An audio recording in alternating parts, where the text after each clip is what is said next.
Hamzat claims Tinubu has endorsed his 2027 Lagos governorship ambition. Court stops INEC from recognizing disputed ADC leadership congress.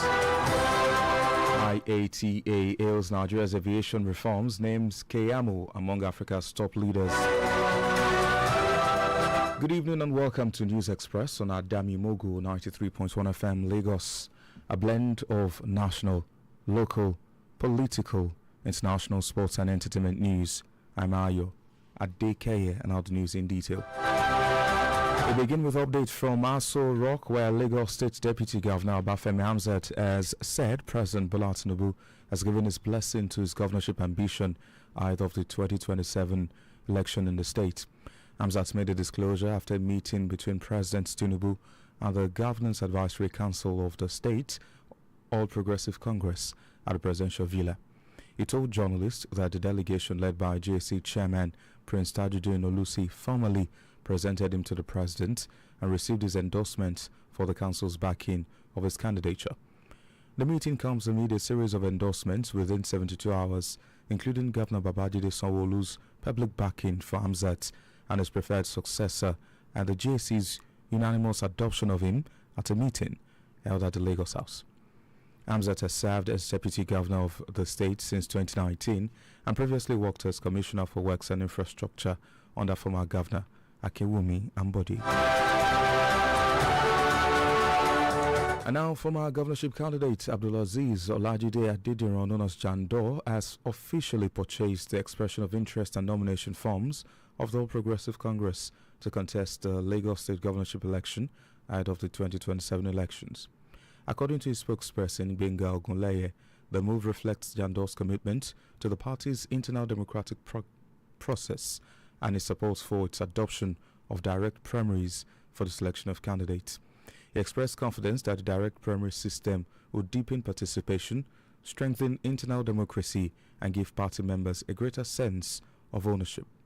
While appreciating party leaders and stakeholders who have endorsed his ambition, he also acknowledged the right of others to support different aspirants, describing such diversity as part of a healthy democratic progress and process within the party. His declaration follows endorsement of Deputy Governor Obafemi Hamzat by Governor Babajide Sanwo-Olu and the GAC, a move some stakeholders described as inconsequential and undemocratic. In the meantime, a Lagos State governorship aspirant under the All Progressive Congress, Samuel Mawuyan Ajose, has criticized the reported move to adopt the state's deputy governor, Obafemi Hamzat, as a consensus candidate. Speaking during an interview, Ajose described the arrangement as undemocratic, stressing that while political parties reserve the right to adopt consensus candidates, such decisions must follow due process and broad consultations in line with party guidelines.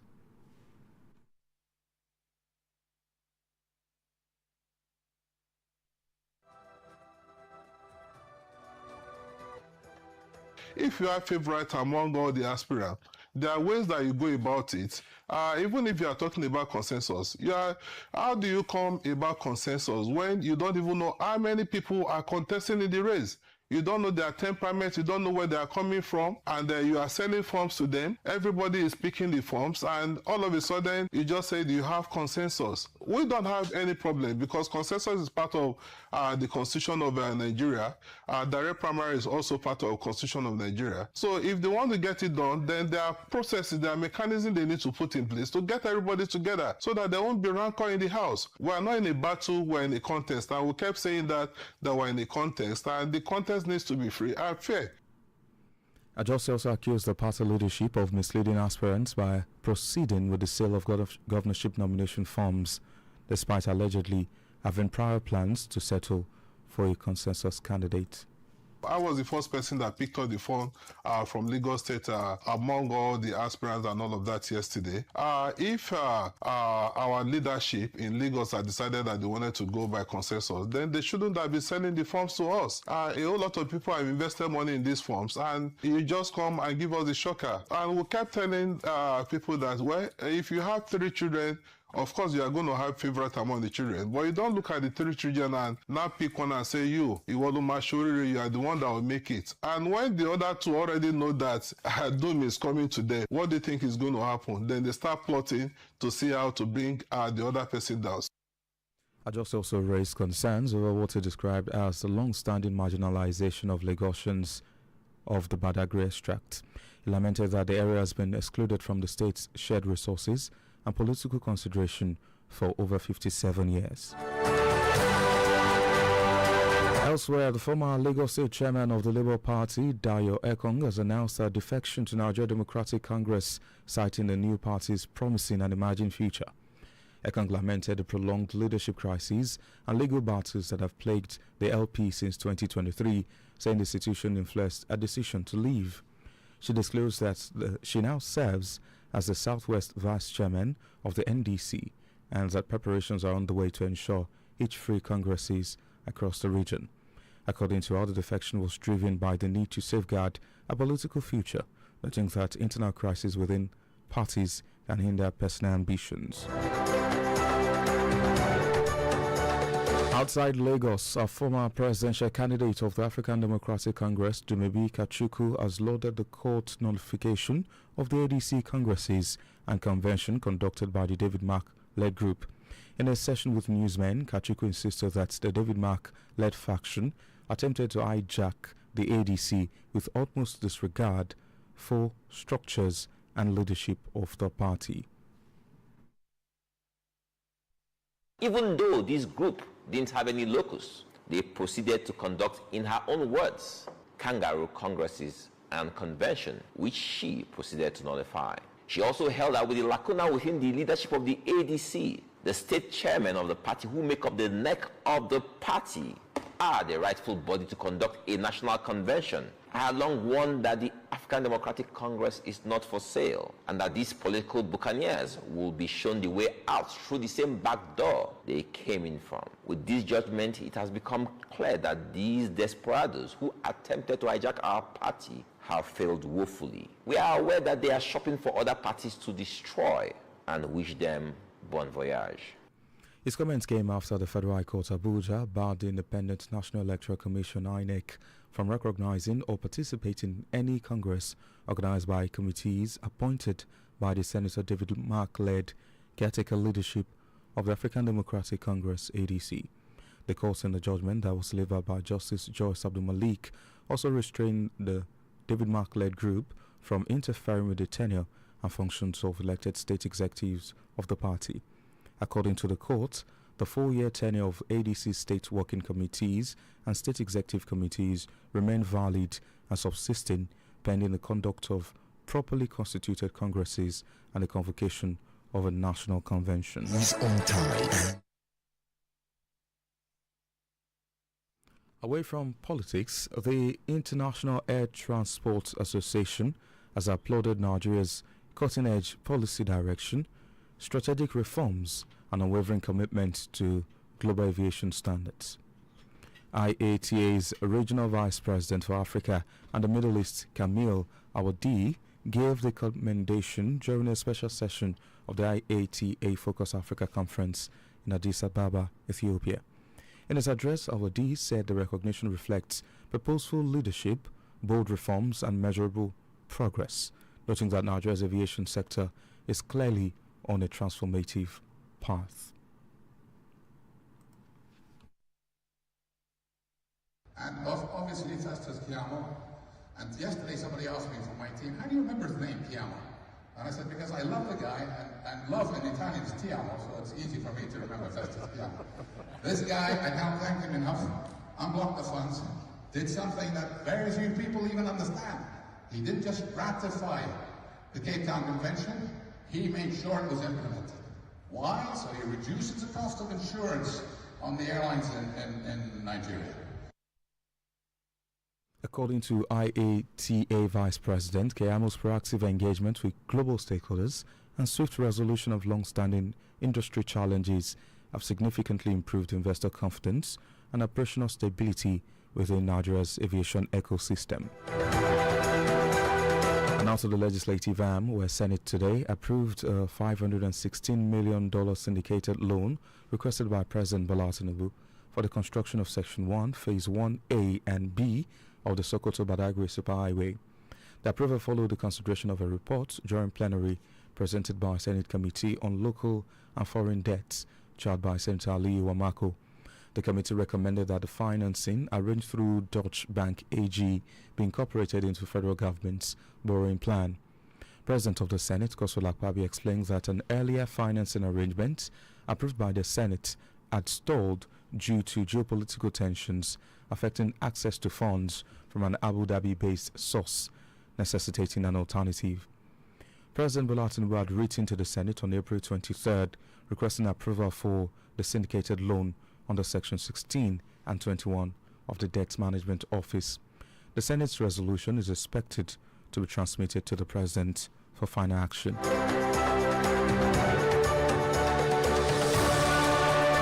Similarly, the House of Representatives today passed for second reading a bill seeking to establish the Joint Doctrine and Welfare Center, a proposed strategic think tank aimed at strengthening the operational capacity, coordination, and effectiveness of Nigeria's armed forces. The bill, sponsored by the Speaker of the House, Tajuddin Abbas, is designed to serve as a hub for defense research, doctrine development, strategic planning, and welfare innovation, within a focus on improving collaboration among Nigeria's military and paramilitary institutions. Leading the debate, Plateau lawmaker Daniel Asama said the proposed legislation is intended to address critical gaps in Nigeria's defense architecture. The proposed legislation is expected to provide a robust institutional framework for advancing joint military operations, enhancing interoperability, and improving Nigeria's capacity to respond effectively to both current and emerging security threats.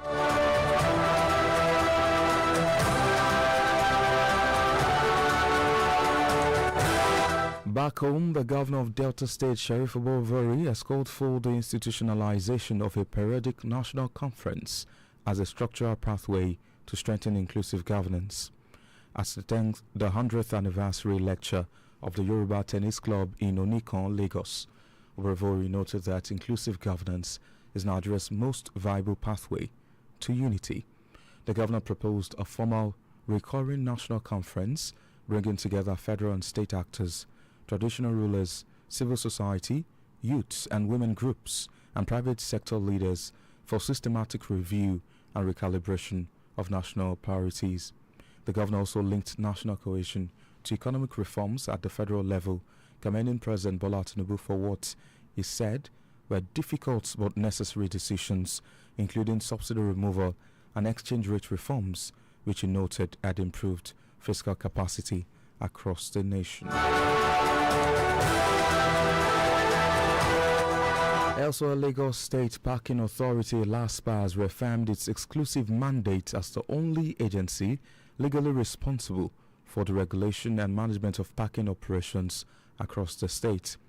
General Manager of LASPA, Adebisi Adelabu, made this known while reacting to what she said was a misleading communication allegedly issued by a local government official claiming jurisdiction over parking management. She said the document, which was reportedly not issued on official letterhead, is invalid and misrepresents the legal framework governing parking operations in the state. She also described the actions of the alleged council parking official as an unlawful interference in the system designed to improve order, traffic flow, and public convenience. Adelabu warned that LASPA would not hesitate to take legal actions against any individual or group attempting to undermine its statutory authority. In neighboring Ogun State, operatives of the State Police Command rescued 5 students of Gateway Polytechnic who were abducted by armed men in Sapade area of the state. Police Public Relations Officer DSP Olusheyi Babasheyi said the arrest followed swift response by officers who received a distress call reporting a suspected kidnapping. According to him, officers discovered an abandoned ash-colored Toyota vehicle riddled with bullet holes, mobile phones, and an identity card belonging to a student of Gateway Polytechnic. Babasheyi further revealed that an intensified operation led to the successful rescue of all 5 victims, with no casualties recorded among the security personnel. The police also urged members of the public to remain vigilant and report any suspicious activity to security agencies. From Ogun to Ekiti, where State High Court in Ado Ekiti Division has sentenced 2 persons to death by hanging for armed robbery. The defendants, Ojo Lasukomi and Obamoyegun Dele, were arraigned alongside Adewale David, who died during the pendency of the case on 6 counts bordering on conspiracy and armed robbery. The charge said the suspects conspired to commit armed robbery and on the same day and place robbed different people of their belongings, including phones, a Sienna Space Bus, a DVD player, and various amounts of cash. The prosecutor, Obi Ayeleso, called 9 witnesses and tendered defendant statements: 1 black axe, 15 SIM cards, phones, a Toyota Sienna Space Bus, photographs, among other exhibits. In his judgment, Justice Bamidele Omotosho sentenced Ojo Tosin Lasukomi and Obamoyegun Dele to death. You're listening to News Express on Adami Mogo 93.1 FM Lagos. Still to come. On sports, FA slaps Chelsea's Modric with 4-year doping ban. On entertainment, Churchill denies divorce rumors, says no legal marriage with Rosie More.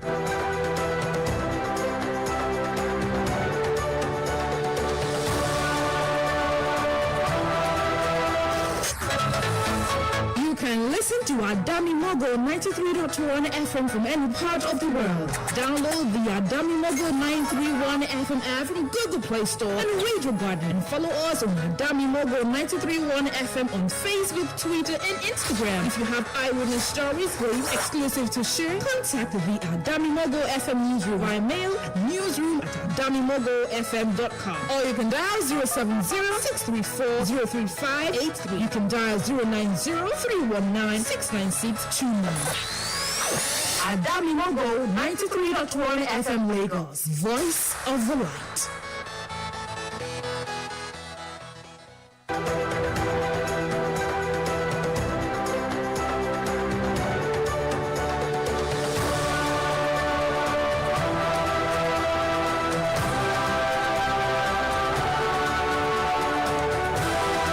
Thank you for staying with us, and now to the rest of our stories. On the foreign scene, a canoe carrying an estimated 35 to 40 passengers has capsized on a river in western Uganda near Lake Elbert. The accident occurred late yesterday on the river Gusei, according to a statement by the police. Authorities confirmed that 1 survivor has been identified, while the exact number of missing persons remain unclear due to the absence of a passenger manifest. Police said search and rescue operations are ongoing, alongside an investigation into the cause of the incident. Preliminary concerns include possible overloading, night travel, and the poor condition of the vessel. To sports, where Mikhailo Modric has been handed a 4-year ban by Football Association after testing positive for a banned substance in 2024. The Chelsea FC winger has appealed the decision, with the case now referred to the Court of Arbitration for Sport. Modric was provisionally suspended in December 2024 after a urine sample test came out positive for meldonium while on international duty with Ukraine. The FA later charged him in June following confirmation from his B sample. The suspension bars him from training with Chelsea, forcing him to seek alternative arrangements, including using facilities at non-league side Ogboi FC. The 28-cap Ukrainian international suspension is expected to be backdated to include his provisional ban, which could keep him out of action until 2028, though the exact return date remains uncertain.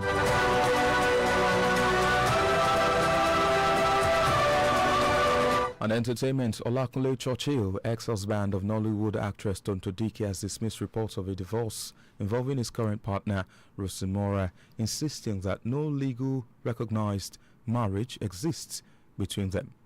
The reaction follows viral claims that Mora had filed for divorce amid allegations of Churchill's reconciliation with Dike, who's now an evangelist.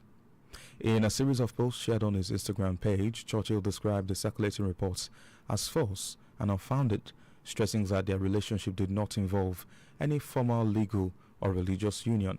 According to him, what took place between them was merely an introduction, which does not constitute a marriage under the law. Churchill further questioned the authenticity of the alleged divorce documents, making the rounds online, stating that he was never formally served an illegal notice. He maintains that any legitimate legal process requires due service and participation of all parties involved, insisting that the claims lack credibility and due process.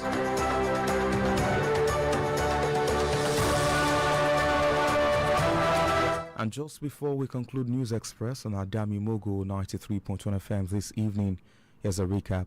of the biggest stories. I told you Lagos State Deputy Governor Bafemi Hamzat said President Bola Tinubu has given his blessings to his governorship ambition ahead of the 2027 election in Lagos State. Also in the news, a former presidential candidate of the African Democratic Congress, Tumebika Chukwu, has lauded court nullification of the ADC Congress's convention conducted by the David Mark-led faction. Also in the news that International Air Transport Association (IATA) has uploaded Nigeria's cutting-edge policy direction, strategic reforms, and lauding the Minister of Aviation and Aerospace Development, Festus Keyamo, for his commitment to global aviation standards. And that's News Express. On behalf of the production team, I'm Mayo at DK saying thank you for listening. Good evening.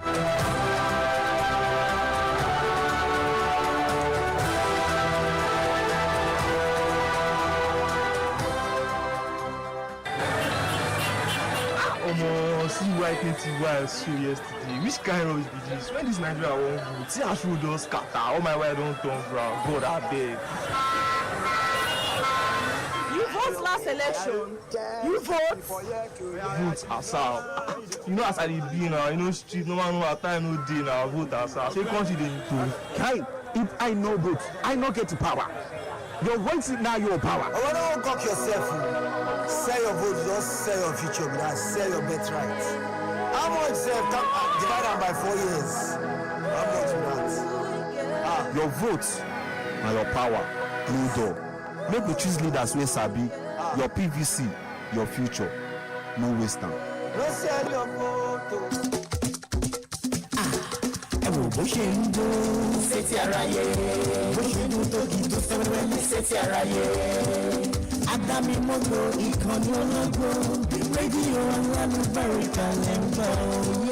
Adami Mogo ìkànnì ọlọ́gbọ́n, rédíò alálùbáríkà lẹ́ ń gbọ́.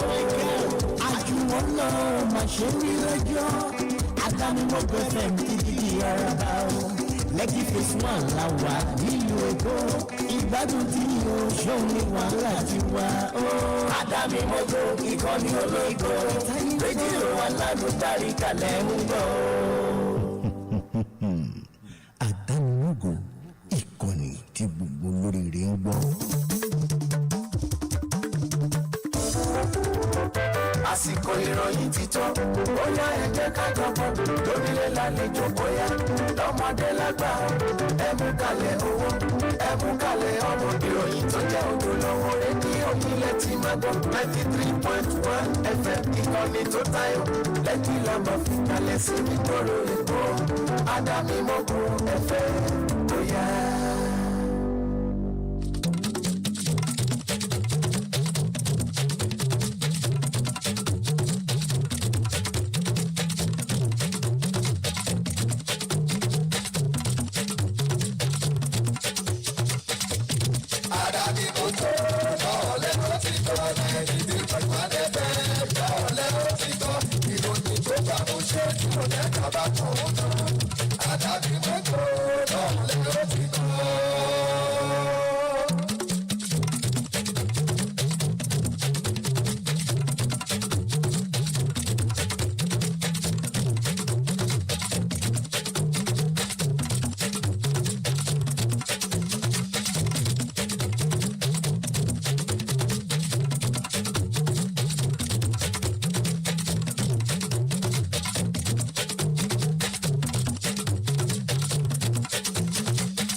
akínyín kù rọ̀lẹ́ láti ìkànnì adámimógo 93.1 FM Akotan Iroyin náà ló ń dé sétí gbọ́yìn fún ti ìrọ̀lẹ́ òní tí í ṣe ọjọ́ kọkàndínlọ́gbọ̀n nínú oṣù kẹrin ọdún 2026. ẹ já mú àwọn kókó tó wà nínú ìròyìn ọ̀hún fún ti ìrọ̀lẹ́ òní. Ọláolúwa Abímbọ́lá lórúkọ tèmi, ẹ máa bá a ká lọ.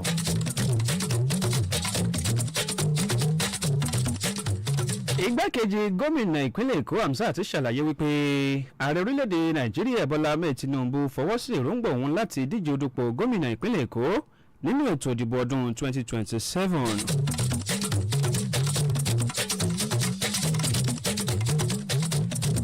Àjọ àgbáyé tó ń rí sí ìṣàkóso ọkọ̀ òfurufú lórílẹ̀-èdè Nàìjíríà gbóríyìn fún àwọn àtúnṣe tó wáyé lẹ́ka ìgbòkègbodò ọkọ̀ òfurufú lórílẹ̀-èdè Nàìjíríà tí wọ́n sì dárúkọ Keyamo gẹ́gẹ́ bí ọ̀kan lára àwọn adarí pàtàkì tó wà lókè tábìlì ní ilẹ̀ adúláwọ̀.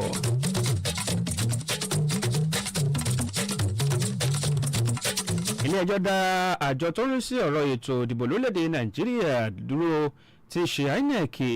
láti ṣe ìdánimọ̀ ìjà ìdarí tó ń wáyé nínú ẹgbẹ́ òṣèlú ADC.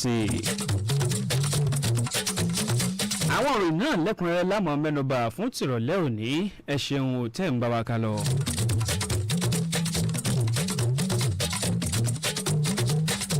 Igbákejì gómìnà ìpínlẹ̀ Èkó Ọbáfẹ́mi Hamzat ló ti fi ọ̀rọ̀ léde báyìí látàrí bó ṣe jẹ́ kó dìímọ̀ pé ààrẹ wa lórílẹ̀‐èdè Nàìjíríà ààrẹ Bọ́lá Ahmed Tinubu náà ni wọ́n ti fi ìwúre tó ń ti àṣẹ báyìí sọ̀rọ̀ wípé àwọn ti ṣetán láti ṣe àtìlẹ́yìn tó lọ́rìn sí èròǹgbà rẹ̀ láti lọ fún ipò gómìnà ní àtàrí ìgbáradì ètò ìdìbò tó ń bọ̀ lọ́dún 2027 gẹ́gẹ́ bí olùdíje dupò gómìnà ní ìpínlẹ̀ Èkó. Hamzat náà ló fi ọ̀rọ̀ ọ̀hún léde tó sì ṣàlàyé pé lẹ́yìn ìpàdé èyí tó wáyé pẹ̀lú ààrẹ lórílẹ̀‐èdè Nàìjíríà rẹ̀ Bọ́lá Ahmed Tinubu tó ń ti àwọn ìgbìmọ̀ èyí tí wọ́n rí sí ètò ìṣàkóso èyí tí wọ́n gbani nímọ̀ràn lábẹ́ àkóso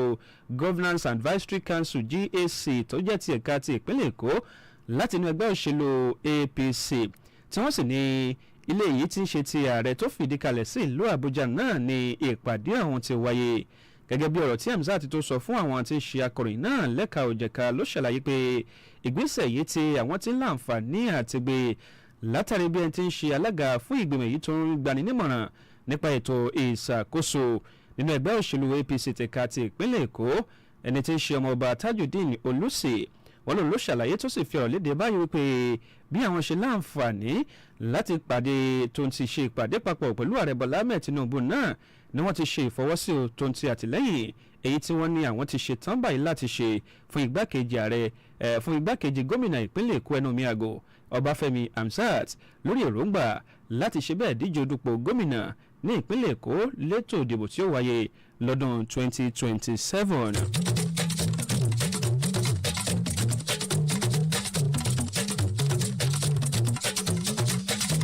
Lórí ọ̀rọ̀ ètò òṣèlú orílẹ̀-èdè Nàìjíríà náà ni mo ti báròyìn kan tó ń ṣàlàyé nínú àkótán tìrọ̀lẹ́ òní wípé ẹnìkan tó ti fi ìgbà kan rí jẹ́ olùdíje dupò gómìnà Abdulaziz Ọlájídé Adédìran Jandor iná ni òun náà ti láǹfààní báyìí láti fi èròǹgbà tiẹ̀ náà tó ń ṣe ìhónú wọn náà hàn wípé ó wu àwọn náà láti tún ṣe bẹ́ẹ̀ tún tẹ̀ síwájú gba fọ́ọ̀mù láti díje dupò gómìnà gẹ́gẹ́ bí àwọn eléyìí tí wọ́n ṣe bẹ́ẹ̀ tó ń lọ lọ́wọ́ láti gba fọ́ọ̀mù àbíra fọ́ọ̀mù láwọn ẹ̀ka òjẹ̀ka nínú ọ̀rọ̀ ètò òṣèlú orílẹ̀-èdè Nàìjíríà báyìí. Wàyí náà ni ìròyìn ń ṣàlàyé pé ẹni tí ń ṣe olùdíje dupò gómìnà tẹ́lẹ̀ rí òun Abdulaziz Ọlájídé Adédìran Jandor náà ló ní báyìí òun ti ra fọ́ọ̀mù èyí tí ó wù òun lọ́kàn láti inú ẹgbẹ́ òṣèlú All Progressives Congress tó sì jẹ́ ẹgbẹ́ onígbàálẹ̀ tẹ̀ka ti ìpínlẹ̀ Èkó láti ṣe bẹ́ẹ̀ díje dupò èyí tó ní ṣe pẹ̀lú ipò gómìnà ní ìpínlẹ̀ Èkó fún tọdún 2027 létò ìdìbò tí ó wáyé lọ́dún táwọn lọ́ọ̀kọ́ ọ̀hún gẹ́gẹ́ bí ọ̀rọ̀ tí ẹni tí ń ṣe agbẹnusọ èyí tó ń rí sí ọ̀rọ̀ ìgbọ́rọ̀lédè Gbẹ́ngà Ògúnlẹ̀yẹ náà ló ṣàlàyé pé ìgbésẹ̀ yìí náà ni Jandor gbé láti tún ṣe ìfirajìn lórí ọ̀rọ̀ ti ètò òṣèlú èyí tó jẹ́ ti ìlú Èkó tó ń ti bó ṣe ń lọ ní orílẹ̀-èdè Nàìjíríà tó ń ti àwọn àtìlẹ́yìn èyí tí wọ́n ní àwọn tún láǹfààní àti tún ṣe bẹ́ẹ̀ tún ṣe tẹ̀síwájú fún bí Jandor ṣe ń fi ẹ̀hónú hàn báyìí wípé òun náà ti ṣetán láti tún tẹ̀síwájú díje dupò gómìnà nínú ẹgbẹ́ òṣèlú APC ní ìpínlẹ̀ Èkó fún ti ètò ìdìbò yan gómìnà tọdún 2027 látàrí ọ̀rọ̀ yìí náà ni wọ́n fi tó ń ti ìgboyà náà léde pé gbogbo àwọn agbègbè yìí tó yẹ kí àwọn nawọ́ ètò òṣèlú sí tó ń ti ìmúṣinṣin àti ìdarapọ̀ láti ṣe ojúṣe tàwọn náà síwájú lẹ́ka ètò òṣèlú ní ìpínlẹ̀ Èkó iná làwọn ti ṣe tán báyìí láti bẹ̀rẹ̀ sí ní gbé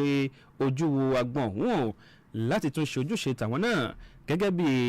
ọmọ tó jẹ́ ti onílùú lórílẹ̀‐èdè Nàìjíríà tẹ̀síwájú ní ìlú Èkó láti ṣe ojúṣe wọn lórí ẹ̀ka ètò òṣèlú orílẹ̀‐èdè Nàìjíríà.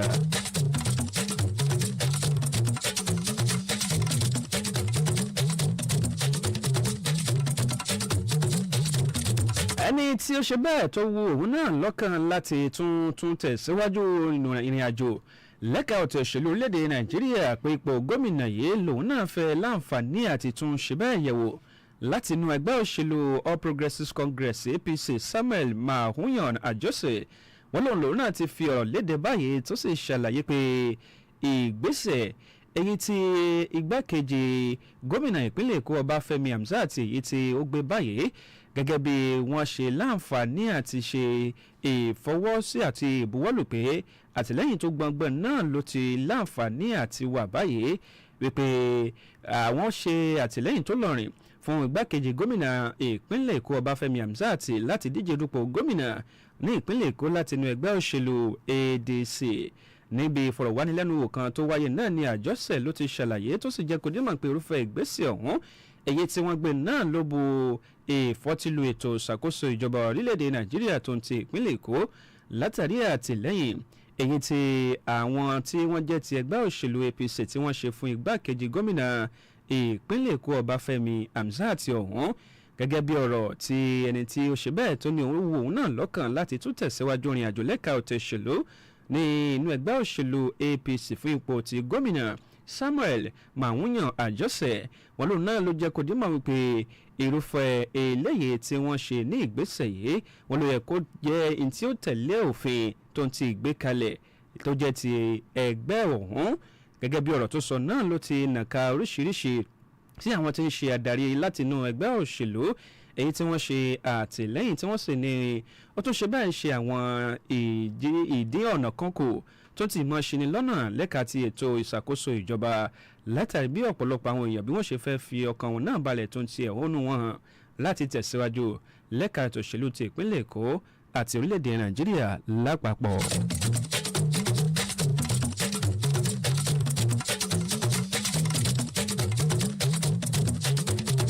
alága tẹ́lẹ̀ rí fún ti ẹgbẹ́ òṣèlú Labour Party ìtẹ̀ka ti ìpínlẹ̀ Èkó Dayo Ekong ọ̀nà ló ti kéde pé òun ti ṣetán báyìí láti gbé ẹrù tó ń ti òṣùká kúrò nínú ẹgbẹ́ òṣèlú tí òun wà tẹ́lẹ̀ báyìí tí ó sì jẹ́ pé òun ti láǹfààní àti ṣe bẹ́ẹ̀ ta kóso lọ sínú ẹgbẹ́ òṣèlú Nigerian Democratic Congress NDC láti inú ẹgbẹ́ òṣèlú Labour Party gẹ́gẹ́ bí ó ṣe fi ọ̀rọ̀ léde báyìí tó sì ń jẹ́ kó dímọ̀ wípé oríṣiríṣi àwọn ìjà jàkú akátá kan nípa ìdarí èyí tí ń ṣe bẹ́ẹ̀ tó ń wáyé àti àwọn ìjà èyí tó jẹ́ ti òfin tó ṣẹlẹ̀ láti inú ẹgbẹ́ òṣèlú Labour Party láti inú ọdún 2023 ọ̀nà ló fa ìpinnu èyí tí òun fi láǹfààní àti fi ẹgbẹ́ òṣèlú Labour Party sílẹ̀ báyìí tóun sì ní òun ṣetán báyìí o láti tún tẹ̀síwájú ètò ìṣàkóso ìṣèlú nínú ẹgbẹ́ òṣèlú Nigerian Democratic Congress NDC nínú ọ̀rọ̀ tí Dayo Ekong tó fi léde náà ló ti ní àsìkò yìí ni òun tún fẹ́ ṣetán báyìí láti tún tẹ̀síwájú ní abala èyí tí ń ṣe ìwọ̀ oòrùn ti gúúsù gẹ́gẹ́ bí igbákejì alága ìyàn fún ti ẹgbẹ́ òṣèlú NDC ọ̀hún tó sì jẹ́ gbogbo ètò náà ni àwọn tí láǹfààní àtètò láti rí dájú pé ètò ìṣàkóso lọ́tún àti lọ́sì láwọn agbègbè kágbègbè àti lẹ́kàrẹ́ka ó ń ṣẹlẹ̀ lábalábi tí òun bá dì mú ọ̀hún gẹ́gẹ́ bí ọ̀rọ̀ tí ó fi léde èké bí òun ṣe láǹfààní àti kúrò nínú ẹgbẹ́ òṣèlú LP ìyẹn ti ṣe ti Labour Party náà tóun sì lọ sínú ẹgbẹ́ òṣèlú ti Nigerian Democratic Congress ló ní í ṣe pẹ̀lú ọ̀nà tóun fẹ́ gbà láti tún wọn sí ètò òṣèlú àti ìgbòkègbodò ọ̀rọ̀ òṣèlú tó ní fóun lọ́jọ́ iwájú tó sì ní gbogbo ohun tó bá fa gbọ́mísí omi òtó láàrin ẹgbẹ́ òṣèlú lọ́tún àti lọ́sì kò ní jẹ́ ẹni tí yóò jẹ́ ìṣokùnfà àti ìdóhùndúró nínú ìtẹ̀síwájú àti èròǹgbò wọn láti tayọ nínú ẹgbẹ́ òṣèlú tó ń ti ọ̀rọ̀ òṣèlú ṣíṣe ní orílẹ̀-èdè Nàìjíríà.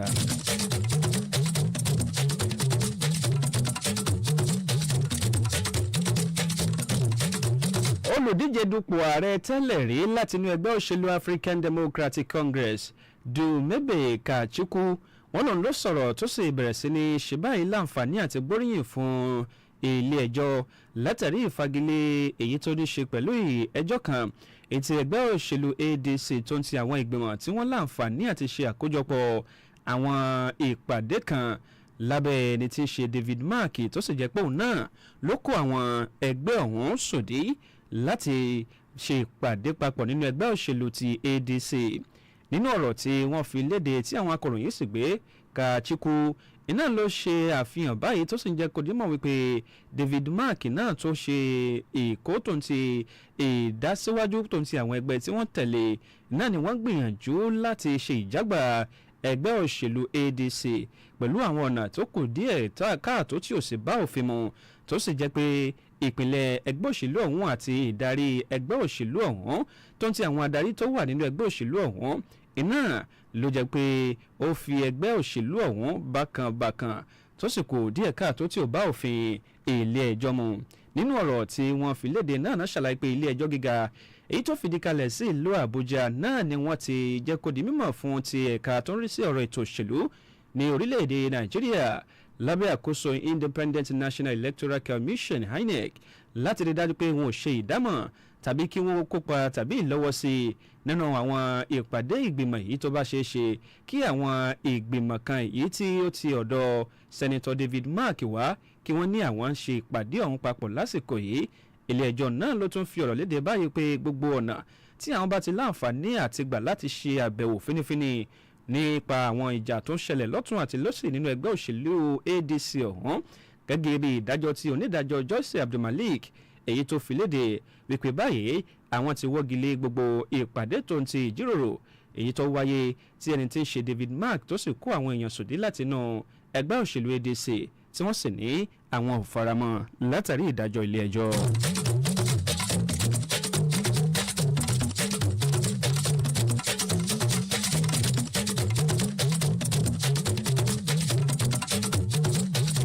àjọ èyí tó ń rí sí ọ̀rọ̀ ìgbòkègbodò ọkọ̀ òfurufú lábẹ́ àkóso International Air Transport Association ni wọ́n ti fi ọ̀rọ̀ léde báyìí tó sì jẹ́ pé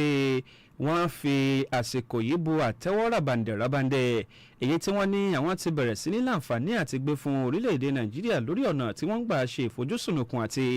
àwọn àtúnyẹ̀wò ohun tó ní ṣe pẹ̀lú ọ̀rọ̀ ìgbòkègbodò ọkọ̀ òfurufú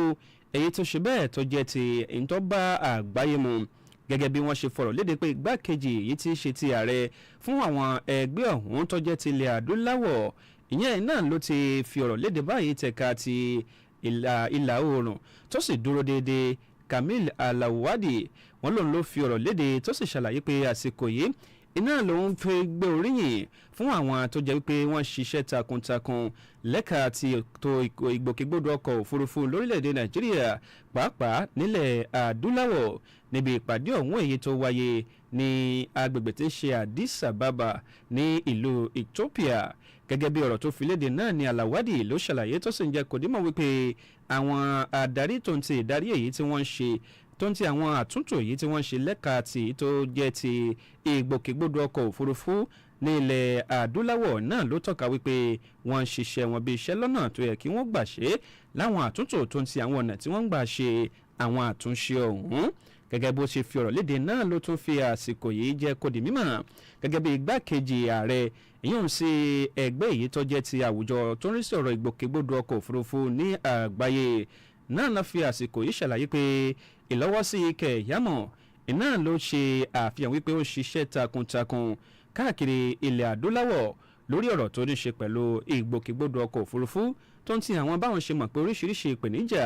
iná ló ṣe bẹ́ẹ̀ ló yọjú lẹ́ka ọ̀hún ṣùgbọ́n tí kẹ̀yàmọ̀ tó sì ń ṣiṣẹ́ gẹ́gẹ́ bó ṣe yẹ kó ṣe o tí wọ́n sì gbóríyìn fún un pé ó ń ṣiṣẹ́ takuntakun pé ọ̀kan lára àwọn adarí èyí tó wà lókè téńté tábìlì iná ni kẹ̀yàmọ̀ wà ní ilẹ̀ adúláwọ̀ lórí àkànṣe iṣẹ́ tó ń ṣe lẹ́ka ìgbòkègbodò ọkọ̀ òfurufú lórílẹ̀‐èdè Nàìjíríà.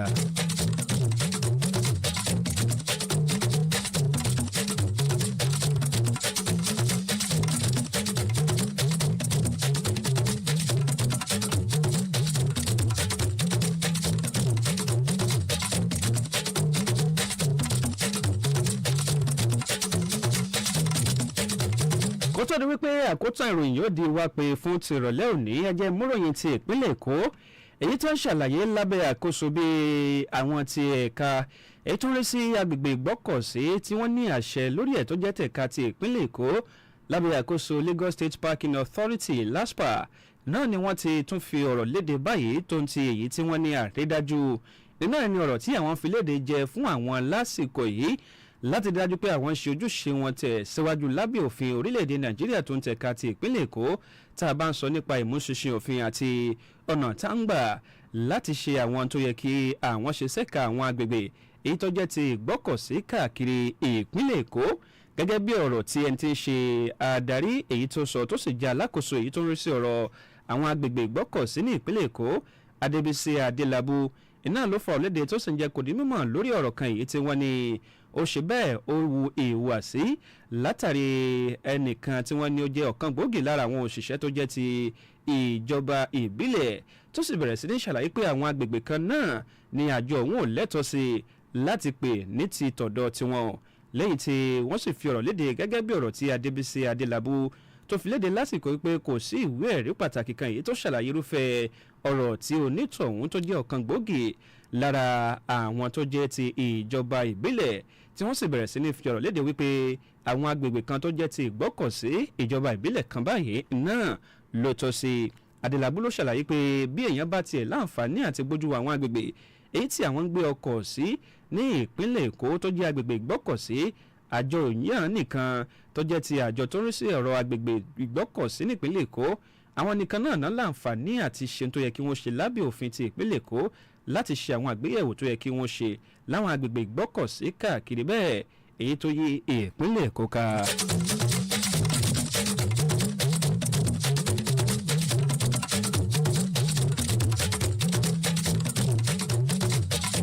ìròyìn tí mo ti ìpínlẹ̀ Ògùn mú náà ló ṣàlàyé pé lásìkò yìí àwọn tí ń ṣe ti ọlọ́pàá ti ìpínlẹ̀ Ògùn náà ti fi ọ̀rọ̀ léde báyìí wípé àwọn tí ń ṣe akẹ́kọ̀ọ́ márùn-ún ọ̀tọ̀ọ̀tọ̀ náà làwọn gbà tó jẹ́ ti iléèwé gbogbo nìṣe Gateway èyí tí wọ́n sì ní àwọn gbà lọ́wọ́ àwọn oníwà ìbàjẹ́ kan tí wọ́n ń gbìyànjú láti jí àwọn akẹ́kọ̀ọ́ márùn-ún ọ̀hún gbé tí wọ́n sì ní àwọn onítọ̀hún tí wọ́n dì á mọ́ra ní agbègbè tí í ṣe Sápàdé tí ìṣẹ̀lẹ̀ ọ̀hún tó ti ṣẹlẹ̀ ní pàtó alukoro fún iléeṣẹ́ ọlọ́pàá tẹ̀ka ti ìpínlẹ̀ Ògùn DSP Olúṣèyí Babáṣèyí wọ́n lòun ló fọ̀rọ̀ léde tó sì ní kánmọ́nkówó báyìí náà tí wọ́n ti ta àwọn lólobó pé àwọn ìṣẹ̀lẹ̀ kan ṣẹlẹ̀ lágbègbè tí wọ́n pè ní Ìpara tí wọ́n sì ní àwọn tí ń ṣe ti Ìpara náà ló ṣe bẹ́ẹ̀ ló tètè fún àwọn ní ìtanilólobó ọ̀hún wípé àwọn fura pé ìjàmbá ìjínigbé ó ṣe bẹ́ẹ̀ ó ń wáyé láwọn agbègbè kan gẹ́gẹ́ bí ọ̀rọ̀ tí alukoro iléeṣẹ́ ọlọ́pàá tẹ̀ka ti ìpínlẹ̀ Ògùn ọ̀hún DSP Olúṣèyí Babáṣèyí tó sọ wípé ọkọ̀ kan èyí tí wọ́n kùn ní àwọn àwọ̀ èyí tó jẹ́ pé ó fẹ́ ṣe bẹ́ẹ̀ ba eérú rẹ̀ tó jẹ́ ti aláwọ̀ eérú iná làwọn rí tí wọ́n gbé sí agbègbè ibì kan tó sì jẹ́ pé àwọn ọta àbá ti dá bátánì sírú ọkọ̀ bẹ́ẹ̀ la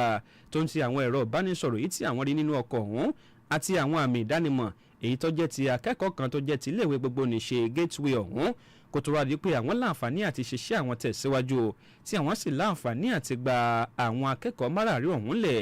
lọ́wọ́ àwọn tí wọ́n jí wọn gbé táwọn sì ní kò sí ìṣẹ̀lẹ̀ kan tó ṣẹlẹ̀ pé ẹ̀mí ọlọ́pàá tàbí ọ̀kankan nú àwọn òṣìṣẹ́ elétò ààbò ọ̀hún ó lọ látàrí ìdàgbàsókè náà ní ìpínlẹ̀ Ògùn. kò ní jù báyìí lọ nínú àkótán ìròyìn fún tìrọ̀lẹ́ òní láti ìkànnì àdámimógo 93.1 FM ẹ̀ẹ́dá mú àwọn kókó ọ̀hún lẹ́ẹ̀kan sí kó tó di pa dágbére fúnra fún tìrọ̀lẹ́ òní. a kà á sí wa létí pé igbákejì gómìnà ìpínlẹ̀ Èkó Hamzat ti ṣàlàyé wípé ààrẹ orílẹ̀-èdè Nàìjíríà Bọ́lá Ahmed Tinubu fọwọ́ sí èròǹgbà ọ̀hún láti díje dupò gómìnà ìpínlẹ̀ Èkó nínú ètò ìdìbò ọdún 2027. bẹ́ẹ̀ náà la gbé síra létí fún tìrọ̀lẹ́ òní pé àjọ àgbáyé tó ń rí sí ìṣàkóso ọkọ̀ òfurufú gbóríyìn fún àwọn àtúnṣe tó wáyé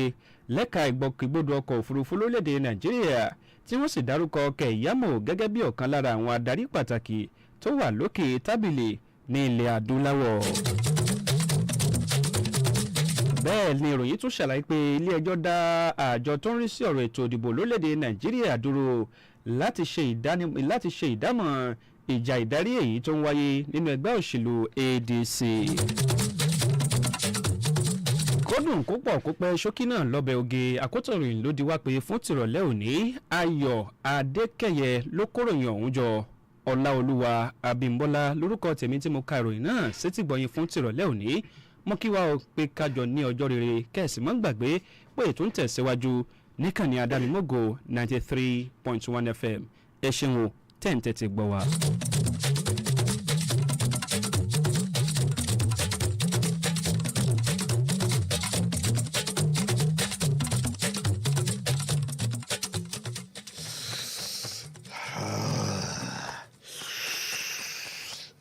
orí mi ti pé báyìí. kí ló ń rùn báyìí lágbègbè àwọn aládépọ̀ ọmọ àdánwò àwọn ọmọ eriwo wọ́n tún ti mú pàyà àwọn ọmọ làwọn eléyà bá fi ọwọ́ wá mí ṣíọ. èmi ló ń wí kí ló kàn ẹ́ ń bẹ̀ èwo ń tiẹ̀ ẹlẹ́nu rẹ́sọ̀. ìgbọ́ mímu yìí ṣe nǹkan rẹ̀ ẹ jáwọ́ nú ẹ̀. ìkànnì alálùbáríkà ọ̀yá bí ọjọ́ Adámimógo FM táyé ń fẹ́ Lẹ́kì láwọn àdìgbòrò Èkó tàti ń dùn láti gbẹ́jú wọn. ìgbádùn tẹ iṣẹ́ níṣẹ́ tí àwọn àgbà ó 93.1 FM rẹ̀ ó Adámimógo ohùn mi gidi ó ń dùn mọ́ mi mi ò lè ṣe kí n má gbọ́ àwọn ò lè ṣe ká má gbọ́ nígbà gbogbo.